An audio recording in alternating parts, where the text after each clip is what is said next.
গাঁজা পাচারের অভিযোগে এক সিভিক ভলেন্টিয়ার সহ 4 জনকে গ্রেফতার করল পুলিশ। আজ মাথাভাঙ্গার নিশিগঞ্জ পুলিশ ফাঁড়ির পুলিশ গোপন সূত্রে খবর পেয়ে কুচবিহার মাথাভাঙ্গা সড়কের নিশিগঞ্জ এলাকায় একটি বোলেরো গাড়ি আটক করে। ওই বোলেরো গাড়ি থেকে 5টি প্যাকেটে থাকা 23 কেজিরও বেশি গাঁজা উদ্ধার করে পুলিশ। ওই ঘটনায় ধৃতরা হলেন রেজ্জাক আলী, এরশাদ আলী, ফাইজুর রহমান, আনিসুর রহমান। এদের প্রত্যেকের বাড়ি দিনহাটা এলাকায়। এর মধ্যে আনিসুর রহমান দিনহাটা থানায় কর্মরত সিভিক ভলেন্টিয়ার। যে বোলেরো গাড়িতে ওই গাঁজা পাচার করা হচ্ছিল তার মালিকও আনিসুর। তার দাদা বৈশুর রহমান ওই গাড়ি চালক ছিলেন।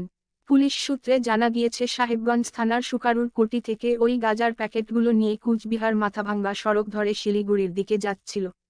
পুলিশ গোপন সূত্রে খবর পেয়ে গাড়িটি আটক করে তল্লাশি চালালেই ওই গাঁজা উদ্ধার হয়।